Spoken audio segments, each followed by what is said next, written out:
So mga tol, trending po sa social media ang pagkikita ni Terence Crawford at Floyd Mayweather Jr. sa training camp ni Shakur Stevenson. Pinanunood nga po nila mga tol ang sparring ni Shakur Stevenson. Paghahanda nga po yan ni Shakur Stevenson sa laban niya ngayong February 22 dito kay Floyd Scofield. Kumakalat nga po ang balita mga tol na tinutulungan daw ni Mayweather si Crawford sa potential na big fight ni Crawford sa September kontra kay Mexican superstar Canelo Alvarez. Isa daw kasi si Mayweather ang makakatulong para matalo ni Crawford si Canelo Alvarez. Marami nga daw mabibigay na tips and tricks si Mayweather kay Crawford. Si Mayweather daw kasi ang kauna-unahang boksingero na tumalo dito kay Canelo Alvarez way back 2013 na maglaban itong si Mayweather at Canelo. Sa super welterweight pa lang lumalaban si Canelo. Pero sa laban, ginawa lang pong estudyante ni Mayweather si Canelo noong panahon na yan. Hindi po umubra ang lakas ni Canelo Alvarez sa malupit na depensa ni Mayweather at opensa. Nakuha nga po ni Mayweather ang panalo kay Canelo via majority decision. Sumukhang ganyan nga din daw ang dapat gawin ni Crawford mga tol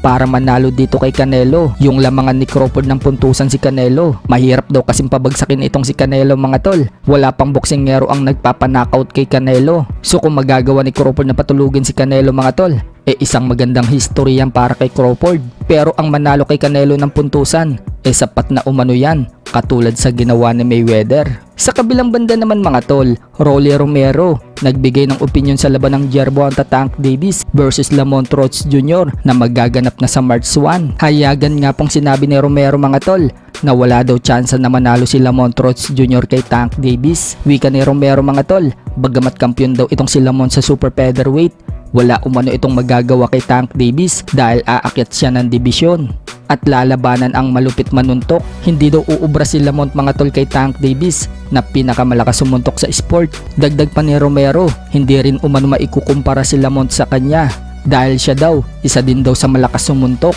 Kaya wala daw talagang panalo itong si Lamont mga tol kahit katiting. Sa ibang balita naman mga tol, matapos pong tirahin ni Karamis Martin ang Casimero Brothers nang humingi ng tulong si Casimero kay Manny Pacquiao. Pero matapos pong tirahin ni Martin si Casimero, sa mga sumunod na post na ito sa social media, sinabi niyang gusto niya makatrabaho si Casimero at hinihikayat ito na bumalik sa MP Promotion. Wika pa nga dyan ni Martin, wala daw yang kaplastikan. Maging isa daw sila para sa bayan. Pero sa latest post na naman po ni Karamis Martin mga tol, mukhang nagbago na naman ang ihip ng hangin.